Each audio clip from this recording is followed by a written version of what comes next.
Hello friends, welcome to my channel Dhamus kitchen and blog. આજે આપણે એવી કિચન હેક્સ લઈને આવ્યા છીએ કે જે તમને ખૂબ જ ઉપયોગી થશે અને રોજબરોજના કામમાં આવશે. તો સૌથી પહેલી હેક્સ છે કે આપણે આવી કોઈ પેકેટની અંદર વસ્તુ લાવતા હોઈએ, જેમ કે અહીંયા મેં પાપડ લીધેલા છે અને બિસ્કિટ છે. તો ચોમાસાની સિઝનની અંદર આના અંદર ભેજ લાગી જાય છે અને આ બગડી જાય છે. જેમ કે બિસ્કિટ છે તો એને ભેજ લાગવાથી બિસ્કિટની જે ક્રિસ્પીનેસ છે ઓછી થઈ જાય, હાવ ઢીલા પડી જાય.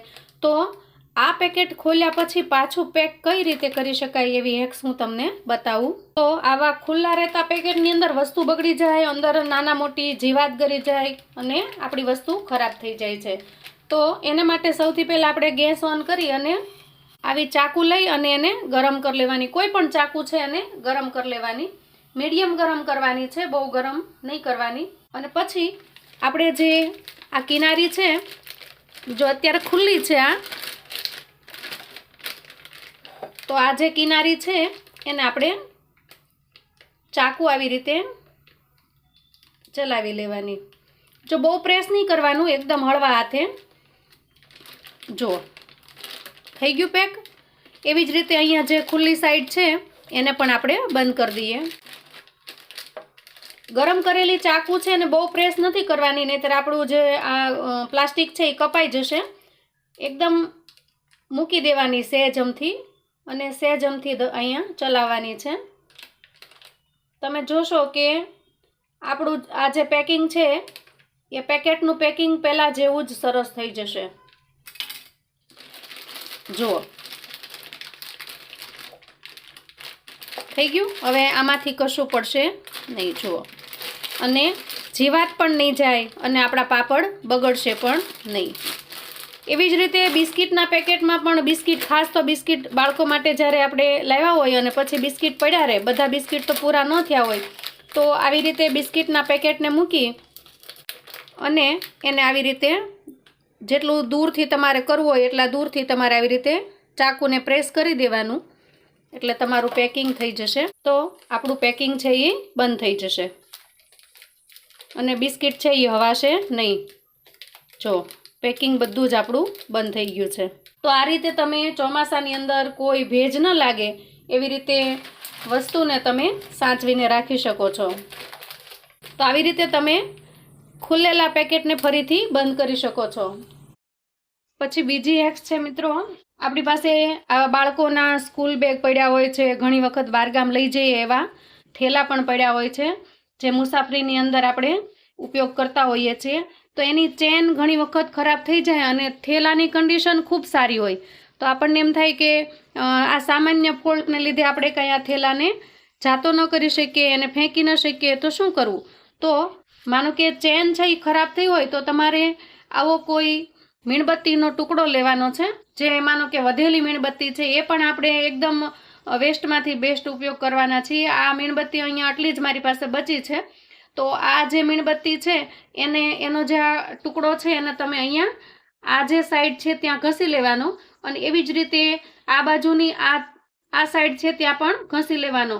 તો જે ચેન ખરાબ થઈ હોય એની આખી સાઈડો છે બધી જ આપણે ત્યાં ઘસી લેવાની. આવી રીતે જો આવી રીતે બધી જ જગ્યાએ આપણે મીણબત્તી છે એને લગાડી દેવાની આવી રીતે. અને પછી તમે ચેન બંધ કરશો તો આસાનીથી બંધ થઈ જશે અને આસાનીથી ખુલ્લી પણ જશે. જુઓ, જ્યારે પણ તમારી ચેન ખરાબ થાય તો તમે આ રીતે તમારી ચેનને ફરીથી તમે રિપેર કરી શકો છો. આ સામાન્ય ફોલ્ટ માટે તમારે બજારમાં કોઈની પાસે લઈ પણ નહીં જવો પડે. તો મિત્રો છે ને, તમને ખૂબ ઉપયોગી થાય એવી ટિપ્સ. જો મિત્રો તમને વિડીયો ગમતો હોય તો લાઈક અને શેર કરજો અને હા, કોમેન્ટ કરજો કે તમે ક્યાંથી મારો વિડીયો જોઈ રહ્યા છો, કયા શહેરમાંથી, જેથી મને ખ્યાલ આવે કે મારા દર્શકો, મારો વિડીયો જોનારા મિત્રો ક્યાંના છે. પછી ઘણી વખત એવું થતું હોય કે જ્યારે એક સરખા માપના બે ગ્લાસ હોય અથવા વાટકા હોય જેમાં સહેજ અમથો જ ફેર હોય અને જ્યારે વાસણ આપણે ઉટકીને મૂકતા હોઈએ ત્યારે અથવા તો કોઈ પણ કારણથી આવી રીતે ભેગા થઈ જાય અને ખુલતા ન હોય, જેમ કે આ વાટકો છે એ આની અંદર જતો રહ્યો છે અને પછી આપણે ગમે એટલું કરીએ અને એના અંદર હવાના દબાણથી એ પેક થઈ જાય છે અને એમાંથી બહાર નથી નીકળતો, તો એના માટેની ખૂબ સરસ યુઝફુલ ટિપ્સ છે. આપણે ગેસ ઓન કરી અને એના ઉપર આ જે ગ્લાસ છે એને થોડી વાર માટે રહેવા દેવાના. આવી રીતે ઉપર તમને ગરમ લાગશે જ નહીં, પણ છતાંય લાગે તો તમારે કપડાનો ઉપયોગ કરવાનો. અહીંયા દાજી ન જાવ એનો ખાસ ખ્યાલ રાખવાનો. આવી રીતે થોડી વાર રાખશો એટલે તમે અહીંયા જો કે એની અંદરની જેટલી હવા છે, તમે જોશો કે એની અંદરની જેટલી હવા છે અહીંયા કિનારીમાંથી બહાર નીકળી રહી છે. થોડી જ વારની અંદર એ બધી જ હવા નીકળી જશે. આ કિનારીમાંથી હવા છે એ બધી નીકળી જશે અને તમે આરામથી ગ્લાસમાંથી ગ્લાસ કાઢી શકશો. હવે આ ગરમ થયેલા ગ્લાસને આપણે ઠંડો થવા દઈએ. આ રીતે આરામથી ગ્લાસ છે એ નીકળી જાય છે. પણ જ્યારે ગરમ હોય ત્યારે આપણે એ ખ્યાલ રાખવો પડે કે ગરમ ગ્લાસ છે એનાથી દાજી પણ જવાય છે. તો મિત્રો ખ્યાલ રાખીને તમે આ હેક્સ કરજો. આપણે જ્યારે માખણ બનાવીએ પછી એમાંથી કીટું વધતું હોય છે, તો અહીંયા કીટું વધ્યું છે ને એમાં થોડું ઘીનું પણ પ્રમાણ છે. તો આ કીટાનો ઉપયોગ છે એ તમે કોઈ પંજાબી શાક બનાવવામાં કરી શકો છો, અથવા તો ક્યારેક સુખડી બનાવો તો સુખડીની અંદર પણ આ કીટું નાખવાથી ખૂબ મસ્ત ટેસ્ટ આવે છે. સેજ અમથો ખાટો મીઠો ટેસ્ટ આવે છે અને બહુ સરસ લાગે છે. હું ઘણી વખત આવી રીતે સુખડી પણ બનાવું છું. તો કોઈ પંજાબી શાકની ગ્રેવીમાં પણ તમે આને નાખી શકો છો અને ટેસ્ટમાં પણ ખૂબ સરસ લાગે છે. તો એક વખત તમે જરૂરથી આની પણ ટ્રાય કરજો. હવે ઘણી વખત આપણે શાકભાજી કે કોઈ પણ વસ્તુ જ્યારે બજારમાંથી લાવીએ ત્યારે આવી રીતે આપણને જબલાની અંદર આપતા હોય છે, અને જ્યારે આપણે એની ગાંઠ એટલી મજબૂત થઈ ગઈ હોય છે, આપણે પકડ્યું હોય અથવા તો ક્યાંય ટીંગાડ્યું હોય એના લીધે, તો એ ગાંઠને જ્યારે ખોલવા બેસીએ ત્યારે ખુલ્લે નહીં અને આપણે ફાડીને પછી કાઢવું પડે. તો આપણને એમ લાગે કે આ જબલું વેસ્ટ થઈ ગયું, કેમ કે આપણને આ જબલાની પણ ઘણી ઉપયોગિતા હોય છે. ક્યારેક બાળકોને ટિફિન કે લંચ બોક્સ આપીએ તો એ જબલાની અંદર મૂકીને જેથી બહાર એના દફતર ન બગડે. આપણે કોઈ ઘરનાને ટિફિન આપીએ તો એની બેગ ન બગડે. અને કોઈ પણ વસ્તુ ભરવા માટે કે છેલ્લે આપણે કાંઈ નહીં તો કચરો ભરવા માટે પણ ઉપયોગ કરતા હોઈએ છીએ. તો આ બેગ આમ લાગે સામાન્ય પણ આપણા માટે ઘણી ઉપયોગી છે. એટલા માટે આપણને એમ થાય કે બેગ કઈ રીતે આપણે આખી મેળવી લઈએ. તો જો આ ગાંઠ ખોલવી હોય તો આવી રીતે તમને એનો છેડો પણ જડશે નહીં અને ખુલશે પણ નહીં. તો તમારે આ જે કોઈ પણ છેડામાંથી એક છેડો પકડવાનો, જેમ કે આ સાઈડનો છેડો છે તો એને તમારે આવી રીતે ગાંઠ વાળી લેવાની.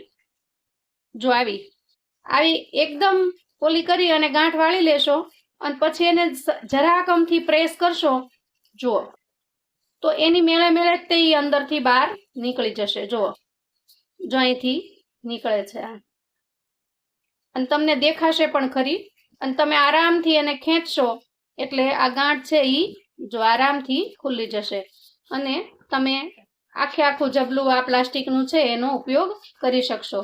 તો મિત્રો, આવી અવનવી ટિપ્સ અને કિચન હેક્સ જાણવા માટે જો તમે ચેનલ પર નવા છો તો પ્લીઝ ચેનલને સબસ્ક્રાઈબ કરો, મારા વિડીયોને લાઈક અને શેર કરો, અને તમે ક્યાંથી મારો વિડીયો જોઈ રહ્યા છો તો પ્લીઝ મને કોમેન્ટમાં એનો જવાબ ચોક્કસથી આપજો. આવજો.